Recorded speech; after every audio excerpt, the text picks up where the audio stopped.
Welcome to Keiser University Multidisciplinary Center's webinar, Dropout Prevention Part 2, presented by Dr. Rosa. Thank you so much for joining us. All right, thank you very much. Welcome everyone to our webinar on Dropout Prevention 2. If you do not see Dropout Prevention 1, you did not join us, do not worry about that. You can still chime in and be caught up with Part 2, and then you can go back and listen to our webinar series and be able to click and hear more about some of the key takeaways from Dropout Prevention Part 1. The reason why there is a Part 2 is because this is such a critical issue for all students and students with disabilities about coming up with creative ways and strategies that will help get our students on the path to successfully transition, whether that be out in the, at another institution, in the workforce, whatever the path they chose, we want to make sure that we get them on that path. So that's why it's important that we promote education and prevent our students and do what we can, whether you're a teacher, whether you're an administrator, everything we can to help students with disabilities to prevent them from dropping out of school. So during today's session, by the end of the session, you should be able to identify reasons why students with disabilities drop out of school. And we're going to talk about three strategies to help prevent this. We're going to focus on student active learning, mentoring, and then how to involve parents in the dropout prevention process and just increase parental involvement as a whole. So this is what will distinguish Dropout Prevention 1 from 2 are focusing on these three aspects. And even these three aspects alone could be entire webinars. So when I create these workshops, I do it with the intention of providing information as to why we're talking about this, offering some statistics, and then creating slides that if you wanted to mimic this in your schools, you could do so as well. And you could use the information for anyone from the experienced teacher to a novice teacher, and then putting your own spin on it if you're talking to district leaders or to parents. So hopefully you'll find these slides useful, and once again, they'll be on demand. So we're going to start out with some statistics about focused on just in general, why is this important and what it means to the overall population. So in the year 2017 and 18, the number of students aged 3 to 21 who received special education services under the Individual with Disabilities Education Act was 7 million, or 14% of all public school students. And that is a dramatic increase from just 15 years ago. Among students receiving the special education services, 34% had specific learning disabilities, 20% have a speech or language impairment, 9% have autism, 6% have a developmental delay, 14% have other health impairments, and the remainder face other types of physical disabilities. In your own schools, you'll be able to look and you'll be able to see how your school compares to the national average. But this is just to get an idea of, no pun intended, of what it looks like across the country. Among all students ages 6 to 21 served under IDEA, the percentage who spent most of their school day, and that's 80% or more of their time, inside general classes in regular schools increased from 47% in fall 2000 to 63% in fall 2017. In contrast, during the same time period, the percentage of students who spend 40 to 79% of the school day inside general classes decreased from 30 to 18%, and the percentage of students who spend less than 40% of their time inside general classes decreased from 20 to 13%. In fall 2017, the percentage of students served under IDEA who spent most of the school day inside general classes was highest for students with speech or language impairments, Approximately 2/3 of students with specific learning disabilities, 71%, visual impairments, 68%, other health impairments, 67%, developmental delays, 65%, and hearing impairments, 62%, spent most of the school day inside general classes. In contrast, 70% of students with intellectual disabilities and 14% of students with multiple disabilities spent most of the school day inside general classes. The stereotype or the stigma may often be for teachers that are not familiar. Think, well, in my classroom, I don't serve students with disabilities. But the reality is that whether it's in a general classroom or a specialized classroom, everyone has a student that may have a specific learning disability. And it is important that all of us get on the frame of mind of how we can help students succeed and prevent them from dropping out, especially now that more and more students students with disabilities are spending time in regular classrooms. And the research has showed that that's a good thing, that they get more acclimated. And so, we want to continue that trend, but we also need to make sure that our teachers are prepared to handle that and know exactly what's happening in their classrooms. And here's another way, another graph of looking at the specific type by the percentage distribution of students served under IDEA by disability type. And you can see the majority, 34%, have a specific learning disability and 19% have a speech or language impairment, which I also had a speech impairment when I was in school. And then how do they classify other hearing impairments? I left that there so you would know that. Other health impairments include having limited strength, vitality, or alertness due to chronic or acute health problems, such as a heart condition, tuberculosis, rheumatic fever, nephritis, asthma, sickle cell anemia, hemophilia, epilepsy, lead poisoning, leukemia, or diabetes. So that other health impairment is also growing. So we have more students with disabilities in our schools, so we want to make sure that we educate them and pay particular attention to them because we do not want a greater dropout rate. And here's why. In 2016, just 65.5% of students with disabilities graduated in 4 years.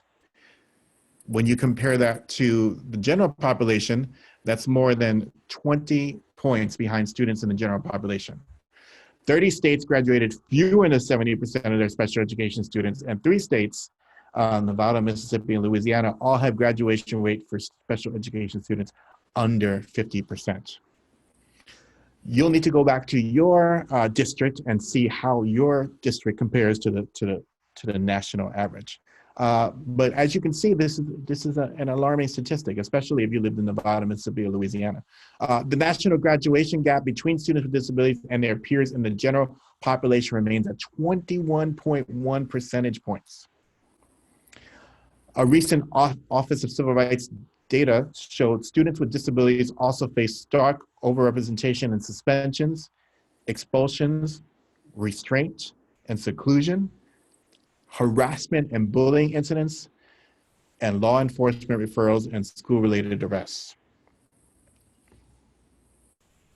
So this entire slide tells us, that there is a problem, because if students do not graduate from elementary school, do not graduate from high school, the more they do not advance with degrees, the less likely they are to have higher earnings in the future. And some individually that may not be their path. Their path may be to transition to a special school or into the workforce. But we want to encourage as much as possible and provide our students with the resources to get that high school diploma and higher education and be competitive in the job market.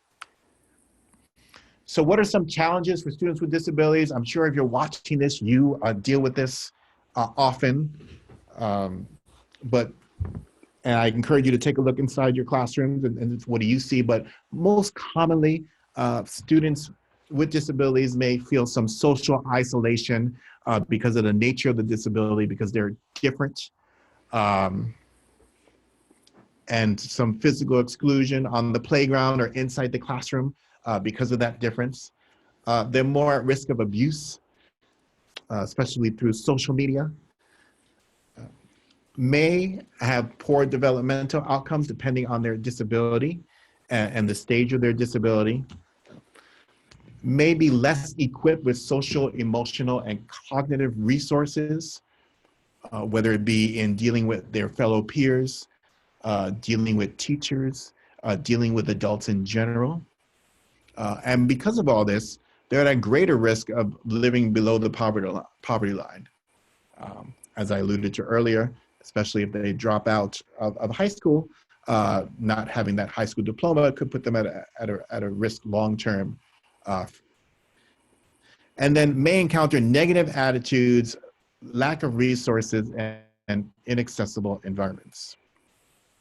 And I take that last part, in school systems nowadays, and this also could be a separate webinar, and we'll talk a little bit about this later on, but having inaccessible environments, what does that look like for all the different challenges that we saw on the previous slide? What can schools and what can you do in your district to make sure that you have an accessible environment that is tailored to help these students succeed?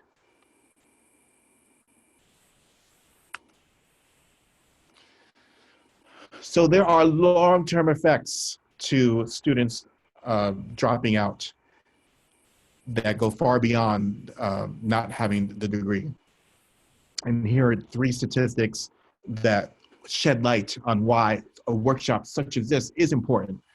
Median earnings for full-time workers ages 25 to 34 who had not completed high school, $25,400, were lower than those of workers whose highest education level was high school completion, $31,800, and an associate's degree, $38,000, or a bachelor's or higher degree, $54,800. So it is in our best interest when we have students who have the capability and the skills to seek higher education, to get them into that track. Among 25 to 34-year-olds in the labor force, the unemployment rate for high school dropouts, 13%, was higher than the unemployment rate of those whose highest level of educational attainment was a high school credential, 9%. And that makes sense. The number of jobs available for students with and graduates with higher degrees are more prevalent and more accessible. And then dropout age 25 and older were reported being in worse health than adults who were not dropouts, regardless of income. So not only is there a financial impact for students who drop out, there is also, according to the research, a health impact as well. And I thought I included this. This webinar is not going to go into specific race and ethnicity, but these are the number of students who are served under the ID Act by race and ethnicity. So this could be a webinar in itself, but I think that it's interesting to see how the percentage of students who are Black and Hispanic who are diagnosed with a learning disability has increased. And you can see that in the numbers here. And what I found interesting was the amount of American Indian Alaska Natives who were identified as having being served by the Individuals with Disabilities Act. So something to keep in mind for those of you who are in Florida who may be in more affluent neighborhoods. You may see this but with more diverse populations. And approximately 413 students aged 14 to 21 served under IDEA exited school in 2016-17. About 2/3, 71%, graduated with a regular high school diploma, 72% dropped out, 10% received an alternative certification, and 1% reached the maximum age to receive special education services. So for those age 14 or 21 who did exit school, some of them did find a way to come back and get their diploma. But unfortunately, many also just dropped out. So status completion rate is another criteria that the IDEA Act and researchers use to see what the impact is of our students and what they're doing. So the definition of status completion is among 18 and 24 years old who are not enrolled in high school or a lower educational level, the percentage who hold a high school diploma or an alternative credential such as a GET.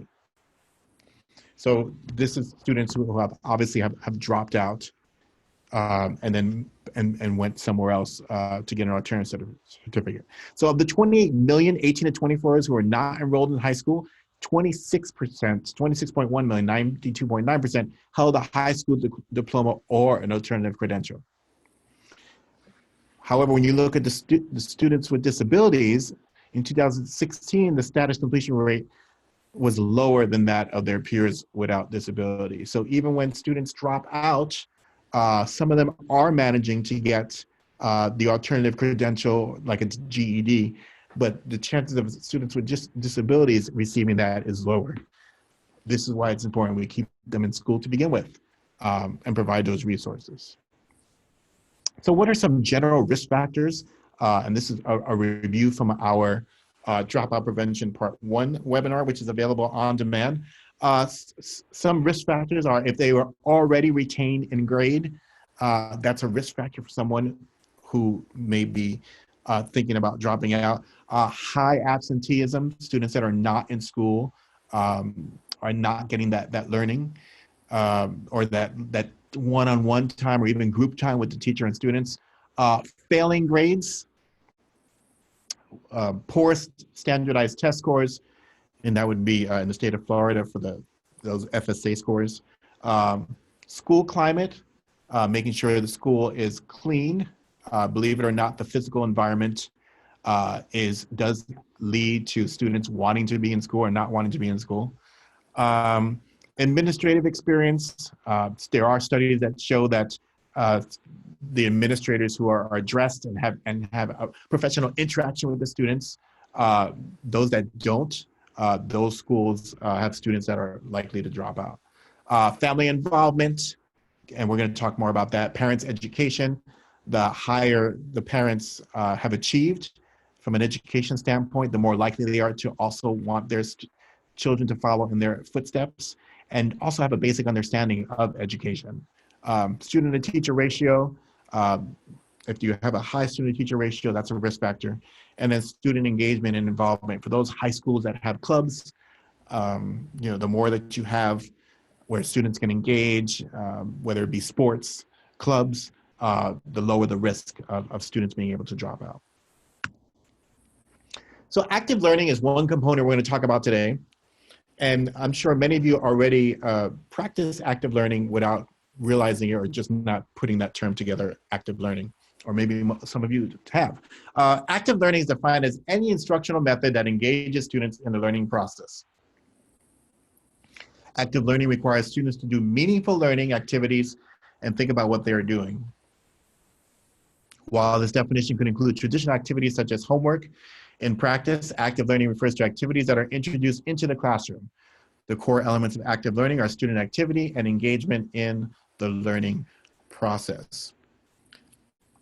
A lot of times, students with disabilities tend to have things done for them and not done with them. So providing this active learning strategy makes these students with disabilities be able to be more hands-on and be able to apply what they're learning directly by interaction and preparing them for the eventual either workforce or for transitioning to some type of higher education.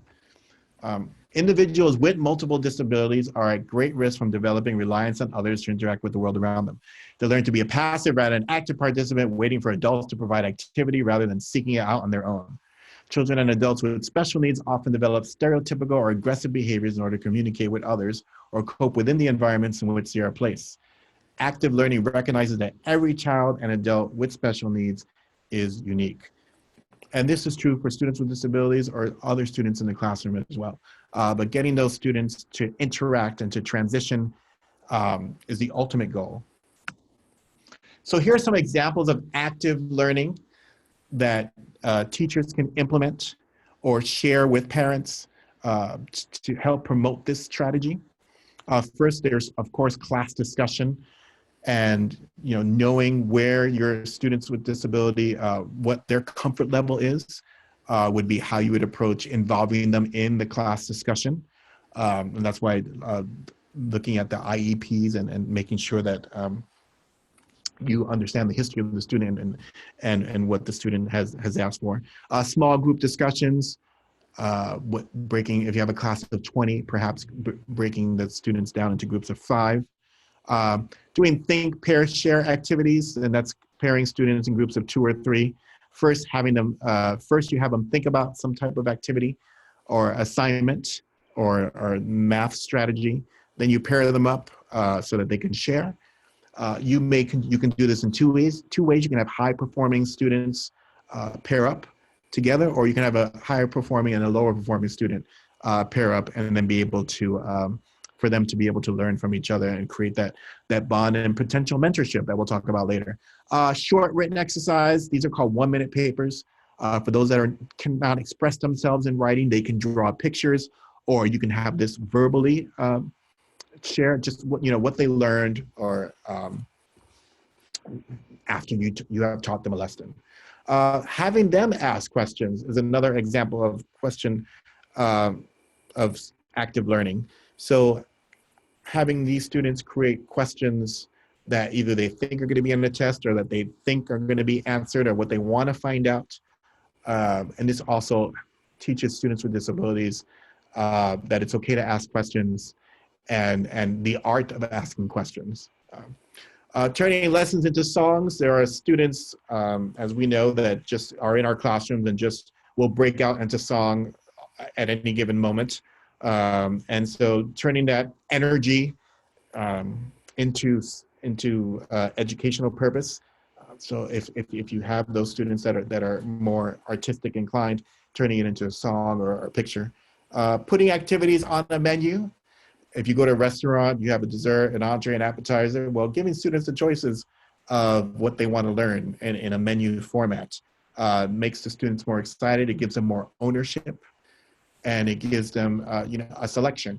And you want to pay attention to what they choose on the menu, but you also want to pay attention to what they're avoiding or not choosing, because that may be an area that needs to be addressed. Anytime you can have students create something, no matter what level of the student, having them, knowing what their strengths are and having them be able to create something, just flat out asking the students, what they like, what they're interested in, and then basing your lesson plans. If someone likes Harry Potter, and the student is into the Harry Potter world, then possibly catering your assignments or doing trivia or anything that could relate to that. And then fundamentally, at the end of the day, it's important for teachers to know what their students' needs are and interests are, and then incorporate their teaching into that, so that students can know this. And when students transition, whether it be to higher education or high school or to wherever their next phase is, they do have these skills, these communication skills, and these questioning skills that they've practiced all throughout. So that's why when you have these active learning, studies show that when the students are involved, they'll be more likely to look forward to going to school, and this would be beneficial for them to have these strategies to stimulate interest, so they're not just being lectured when they get to class. Mentoring. So we often talk about mentoring, but never specifically focus in on mentoring students with disabilities. So here we're going to talk a little bit about the fundamentals of mentoring, the concepts, and then some tips or best practices if you wanted to start a mentoring program, and what that would look like. So mentoring is one promising mechanism that could help students with disabilities by enhancing students' inclusion in society. Mentors can serve as role models and share experiences while helping to support students in their academic, career, and psychosocial development and in their transition to adulthood. So research and studies have shown that mentoring does help and help students with disabilities is currently being more researched, and there are more studies out there to talk about the specifics. So what is the benefit of having a mentoring program? And this can be whether it's student-led or with staff and teachers from your school. It improves the transition to post-secondary education and or employment. So once again, that focus on transition and getting students prepared to be successful. Increases self-esteem and social competence. I think anytime you have one-on-one with someone in a positive environment and allowing that interaction, it's going to help the students psychologically and prepare them for what's next. It equips mentees with independent living skills, things we may take for granted, how to use a microwave, how to set an alarm, what clothes to pick, depending on the student, but just some independent living skills. A mentee may be more comfortable sharing the concerns with a mentor than a parent. Looking in the chat. Okay, more information. Thank you very much, Dr. Miller, for providing that link. For those of you watching this on demand, there's more information about mentoring. Assist with the development of social capital, self-determination, quality of life, and goal setting. Very important. And then help build friendships and other social networks to facilitate development. So this is all about helping the students think about life after school and helping them get through school by providing this mentoring. Other benefits from the research of having mentoring programs, which is why we're addressing this in our dropout prevention. Improved academic performance, studies have shown students that have been mentored increase attendance rates. This is for two reasons. One, they look better, they look forward to going to school just so that they can see their mentor is a reason why you would want to have this mentoring program. And also they're just more motivated because the mentor is constantly showing them, the bigger picture. Better attitude about school. Higher college enrollment rates and higher educational aspirations. So if your students they're transitioning into higher education, providing a mentor will help with that. Enhance self-esteem and self-confidence. Improve behavior both at home and at school.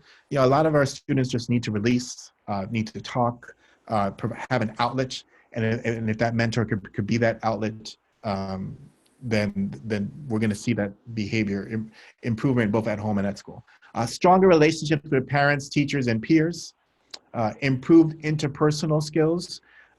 When the mentor can provide that one-on-one mentoring, if that's the type of mentoring program that is offered, then they're going to have that communication and be able to establish an atmosphere of trust where the skills can develop.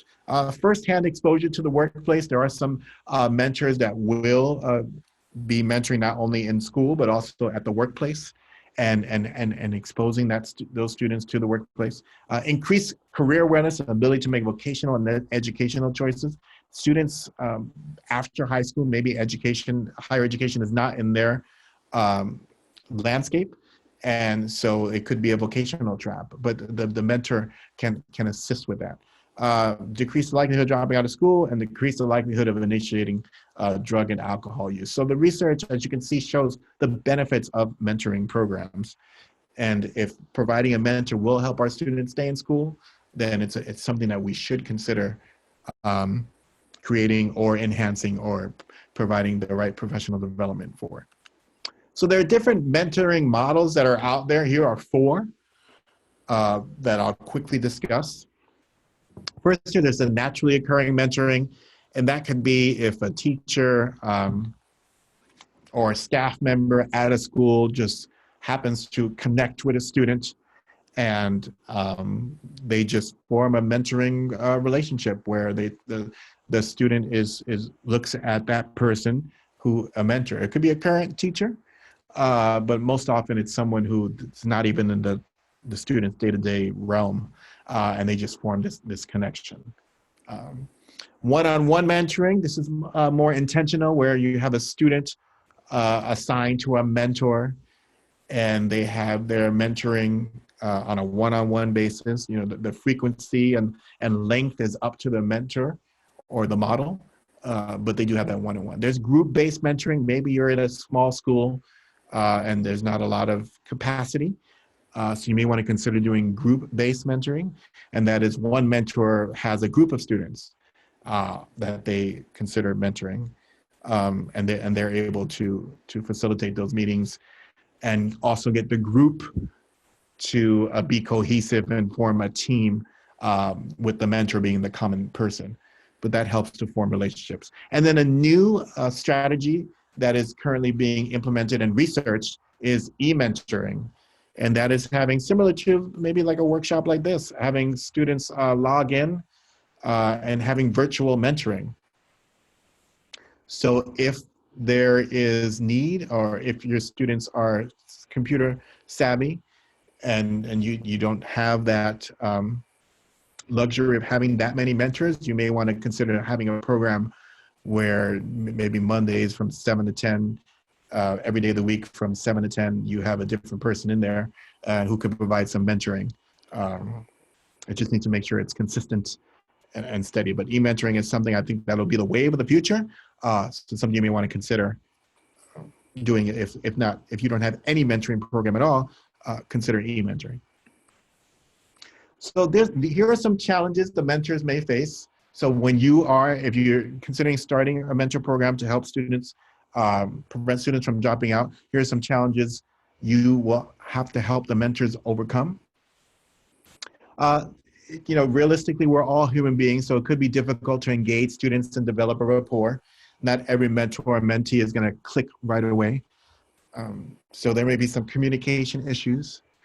There could be mismatch in values, work styles, or personalities.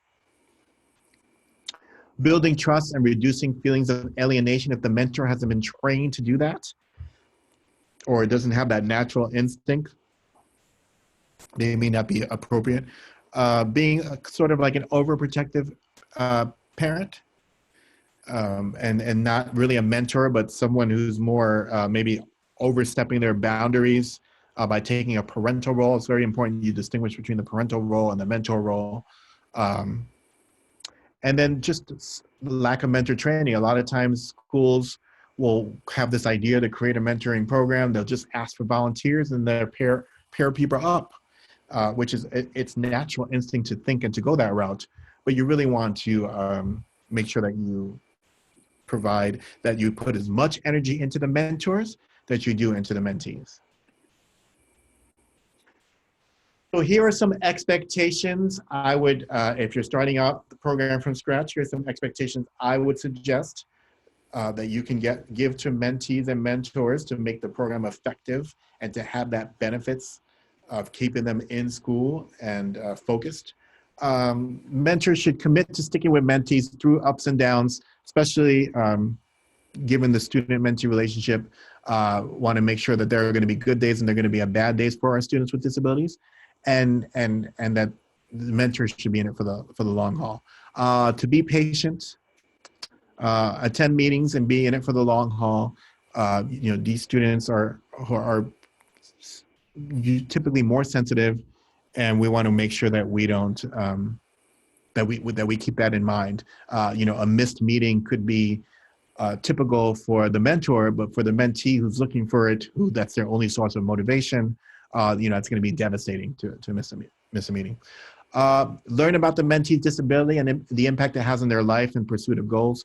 Of course, you have to follow your protocol of confidentiality, but when you can, have the mentee's disability and where appropriate, to know what maybe the day in the life is like, so that the mentor could adequately, address some issues. Follow the mentee's lead in how they talk about and respond to the disability. So it's always good to ask instead of assuming. So making the mentee and the mentor comfortable with each other, where they can have these candid conversations about the disability. Mentors must have the capacity to express empathy, understanding, and compassion, while also challenging the mentee to grow.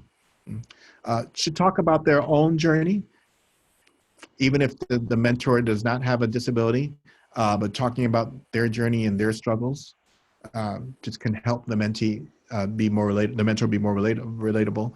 Understand privacy laws and confidentiality, we talked about that.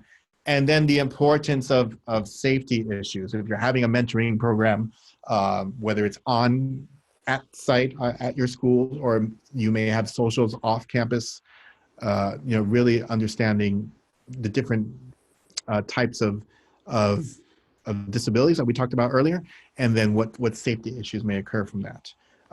And here are some examples of some basic accessibility. If you were having an official mentor-mentee, you want to make sure you have bathroom facilities, clear signage, level entrance to a building, accessible parking, meeting rooms with enough space for wheelchair access, an elevator, materials available in alternative formats. Don't be afraid to, of course, you need to ask about and provide reasonable accommodations.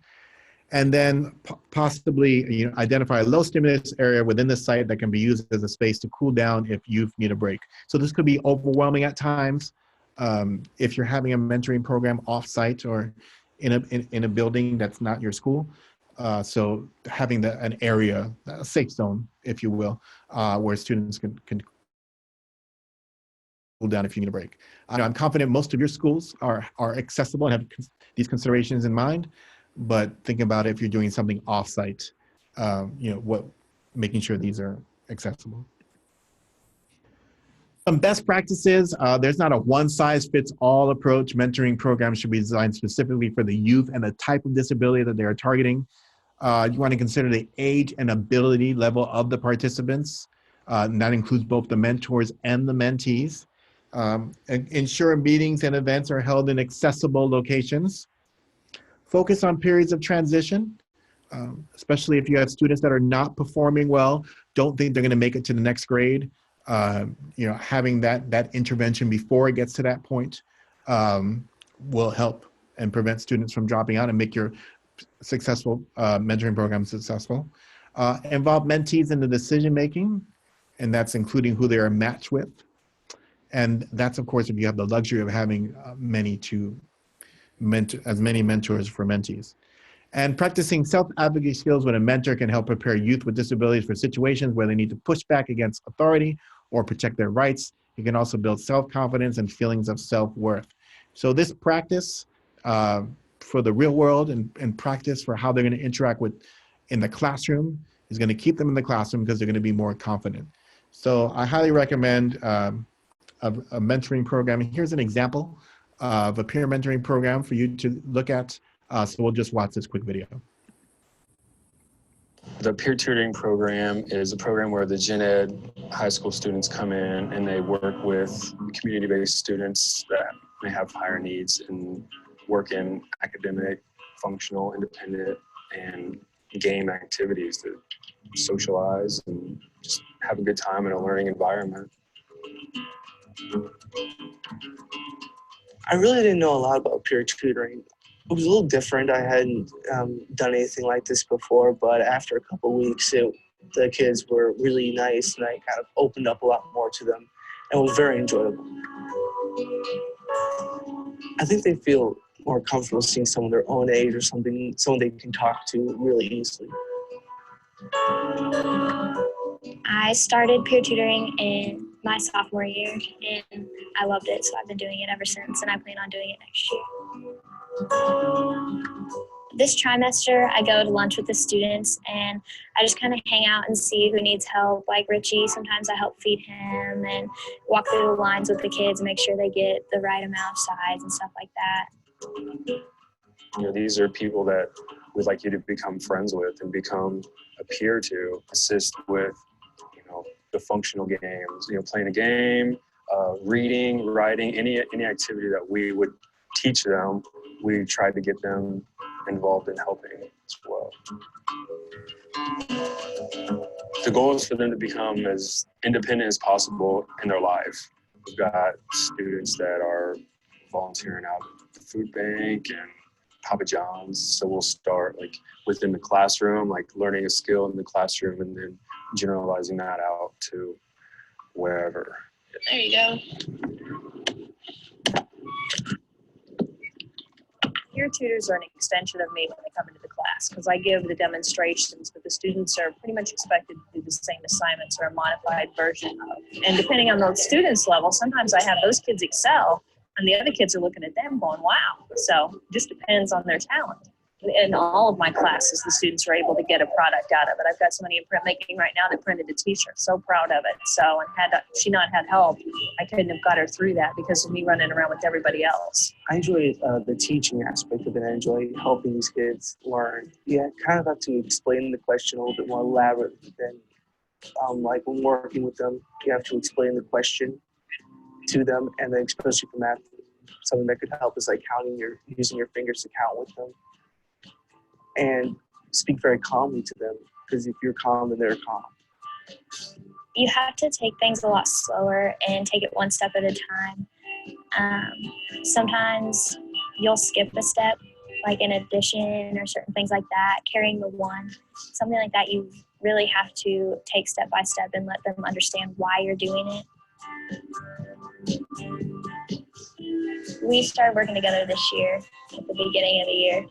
This last trimester, we've been working together a lot. What's your favorite thing to do?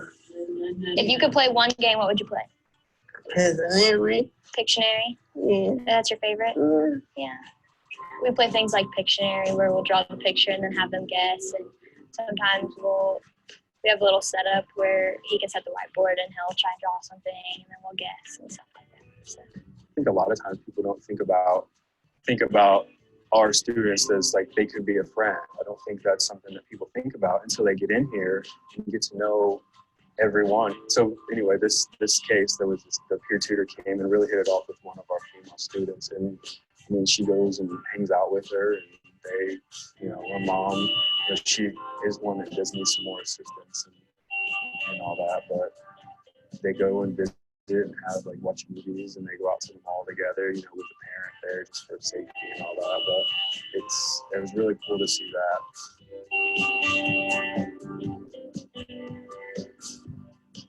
It really is just an opportunity for you to do new things and meet new people. And honestly, when you come in here, you learn a ton of things that you never thought you would. And it really lightens up your day to be able to spend time with the kids.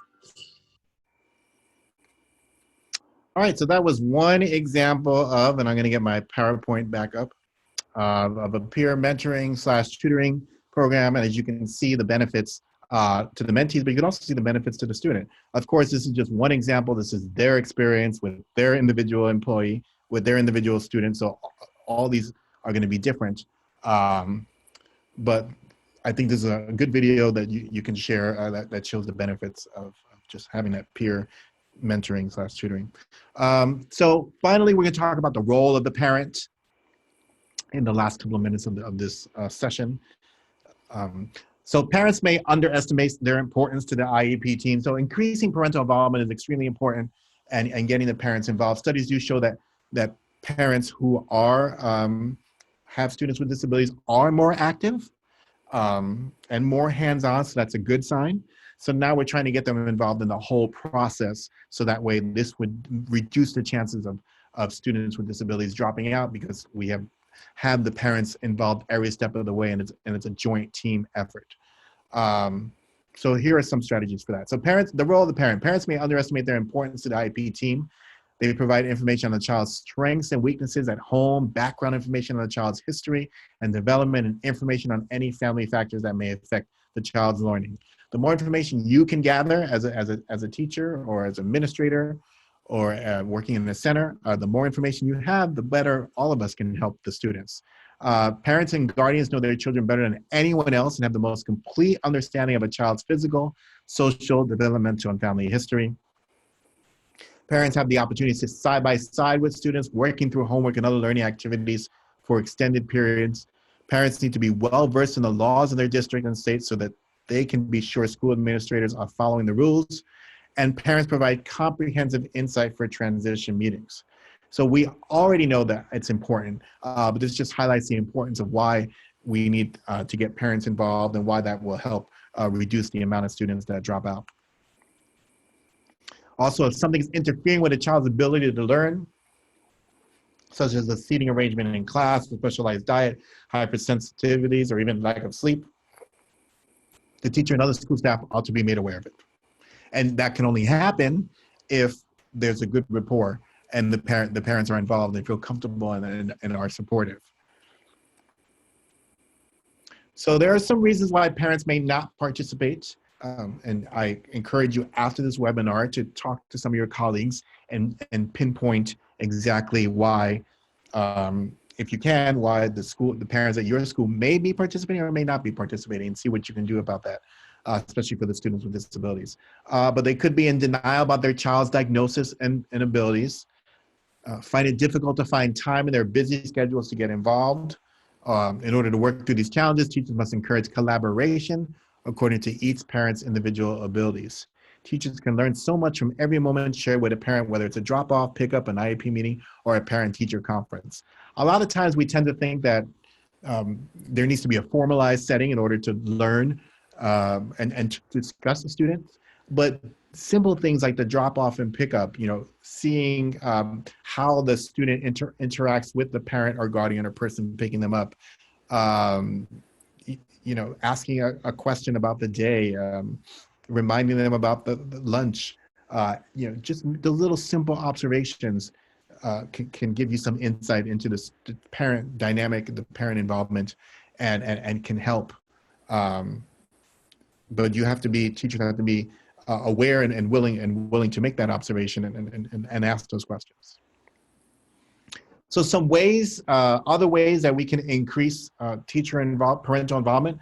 Teachers should reach out to parents to foster connection and establish communication. Some ways they can do that are sending home projects.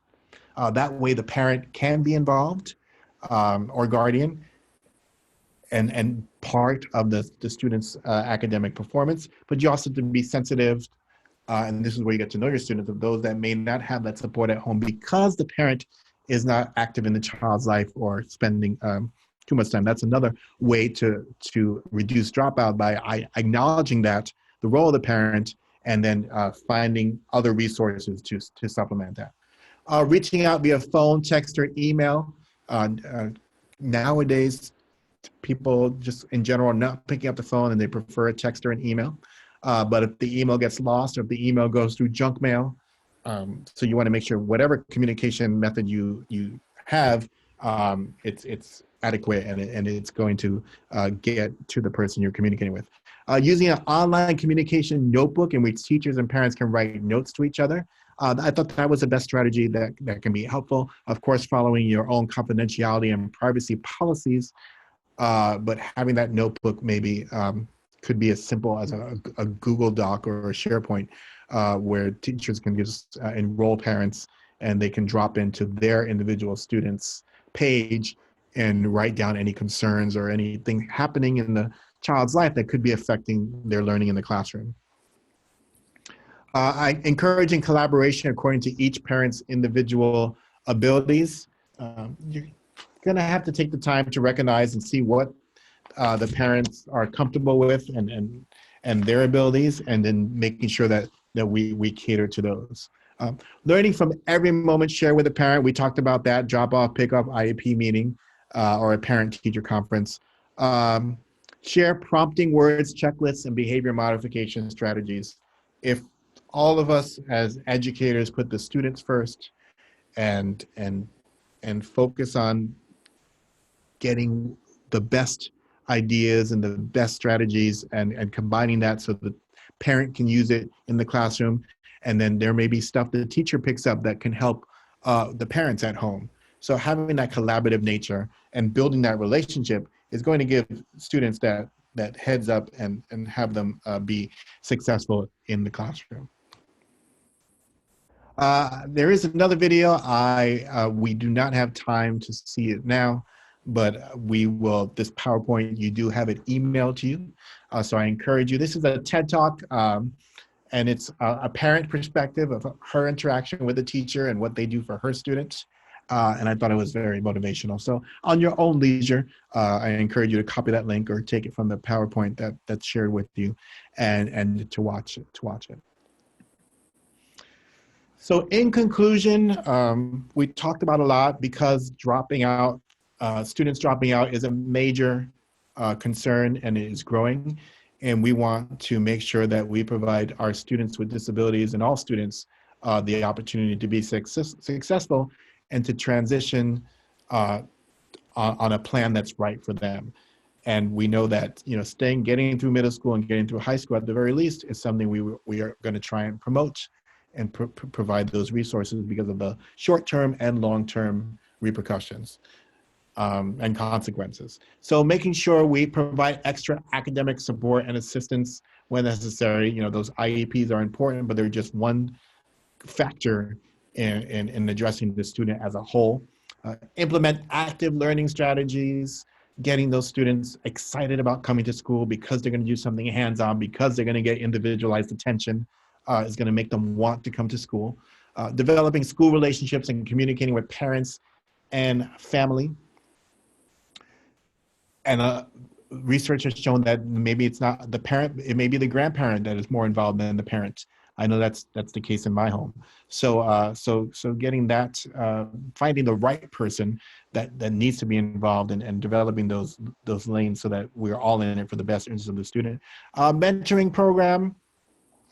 It does take time and effort, but anything you can launch to create that dynamic, even the peer tutoring, but providing professional development for both the mentor and then the expectations for the mentee is going to be crucial to that. And assist with transition from middle school to high school and any transition.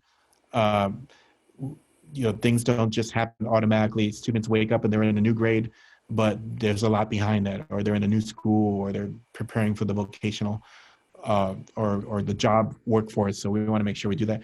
And then going back to a webinar I've done, which is available on demand, creating an inclusive environment, making sure you're creating an inclusive classroom where everyone feels welcome and appreciated, building a trust level with the teacher or the administrator so that if there is an issue, if there is something occurring like bullying, that the student feels comfortable sharing that because that environment has been created. So all of this is because we want our students to graduate and to transition and have a positive experience. So the more we can prevent students from dropping out, and it could be within our control by applying these strategies to keep students engaged and let them be the center of focus with our teachers. And just by you watching this webinar and attending these and working with the Multidisciplinary Center, we already know that you're already highly engaged and keep the student in mind because you're constantly coming here for professional development and for assistance. So we thank you for that. And of course, encourage you to look at our other webinars that are available for the specific topics that we've been talking about.